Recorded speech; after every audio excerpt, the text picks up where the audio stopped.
5 साल तक उन किसानों का कर्जा माफ नहीं किया। हमने संकल्प भाषण का विषय नहीं है, प्रश्नकाल है, ये प्रश्नकाल है। प्रश्न का उत्तर दीजिए। कौन हटा रहा आपको मंत्री पद से? प्रश्न का उत्तर ये मोदी जी, भजनलाल जी कर रहे हो। प्रश्न का उत्तर दो। सम्मान निधि की घोषणा पत्र में 12,000 रुपए किया है। प्रश्न का उत्तर दीजिए। इन्होंने किसानों की भावनाओं की बात की थी, मैं किसानों की भावनाओं की बात ही कर रहा हूँ। क्या प्रश्न का उत्तर दें?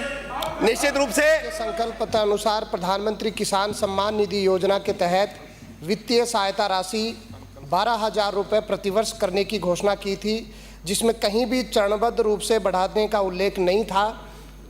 किसान के प्रति, अन्नदाता के प्रति संवेदनशीलता दिखाते हुए 12,000 रुपए प्रतिवर्ष आप कब तक कर देंगे? माननीय शाहपुरा से आने वाले विधायक जी का प्रश्न है। मैं निश्चित रूप से हमारे देश के यशस्वी प्रधानमंत्री जी को मैं धन्यवाद देना चाहूँगा कि आज़ादी के बाद किसानों के नाम पर राजनीति तो बहुत की गई, किसानों के लिए आश्वासन भी बहुत दिए गए, नारे भी बहुत लगाए गए, सपने भी दिखाए गए, लेकिन किसानों को कभी कुछ दिया नहीं गया। आज मैं इस सदन के माध्यम से माननीय प्रधानमंत्री जी को हृदय से आभार प्रकट करना चाहूँगा कि आज़ादी के बाद पहली बार अन्नदाताओं की पीड़ा को समझ करके पहली बार किसान सम्मान निधि के माध्यम से उनको सीधा लाभ हस्तांतरित करने का काम किया है। मैं हमारे प्रदेश के यशस्वी मुख्यमंत्री जी आदरणीय भजनलाल जी को भी मैं धन्यवाद देना चाहूँगा कि उन्होंने प्रधानमंत्री जी की भावना को आगे बढ़ाते हुए राजस्थान के किसानों को किसान सम्मान निधि का हक उनको देने का अपना वादा पूरा किया। पिछली सरकार ने तो किसानों को ये कहा था कि हम 10 दिन में किसानों का कर्जा माफ करेंगे, लेकिन 5 साल तक उन किसानों का कर्जा माफ नहीं किया। हमने संकल्प में भाषण का विषय नहीं है, प्रश्नकाल है, ये प्रश्नकाल है। प्रश्न का उत्तर दीजिए। कौन हटा रहा आपको मंत्री पद से? प्रश्न का उत्तर ये मोदी जी, भजनलाल जी कर रहे हो।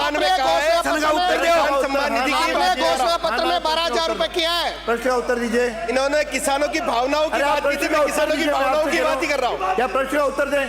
निश्चित रूप से हमारी सरकार ने मुख्यमंत्री सम्मान निधि के लिए इस वित्तीय वर्ष में प्रथम सत्र में प्रथम बजट में घोषणा भी की और किसानों को 650 करोड़ रुपए 65 लाख किसानों को उनके सीधे खाते में देने का काम किया है और चरणबद्ध रूप से उसको 6,000 रुपए 12,000 रुपए करने का काम हमारी सरकार करेगी।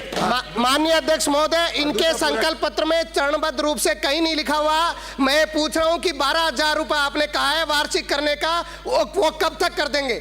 मेरे को ये जवाब चाहिए, वो बताइए आप। संकल्प पत्र में जो भी कोई बात कही हुई है निश्चित रूप से हमारी ये सरकार करेगी। और कब तक करेगी? होता है कब तक करेगी? और किसान के साथ आप किसान को गुमराह कर रहे हो। आप देने का काम करेंगे।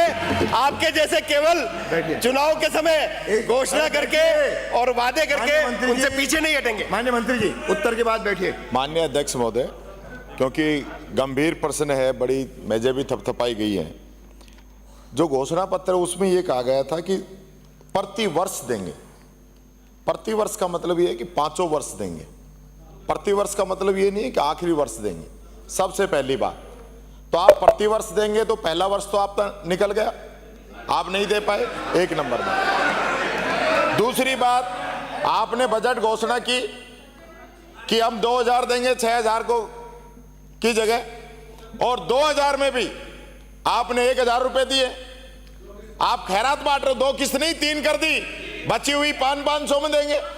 हो सकता है कि आगे कर देंगे हम 100 रुपए देंगे। अध्यक्ष जी, मैं तो एक ही बात जानना चाहता हूं, आपका जो स्पेसिफिक मेरे को जवाब चाहिए कि बजट घोषणा प्रति वर्ष देने की थी और पहले वर्ष आप नहीं दे पाए, कब से आप 6,000 रुपए पूरे किसानों को देंगे ये बताइए। मंत्री जी, हमारे संकल्प पत्र में जो भी कोई बात हमने कही है हम उसको निश्चित रूप से पूरा करेंगे और हम किसानों को जो 6,000 का जो हमने वादा किया है उसको निश्चित रूप से पूरा करेंगे। अगला प्रश्न है रोहित बोहरा। अगला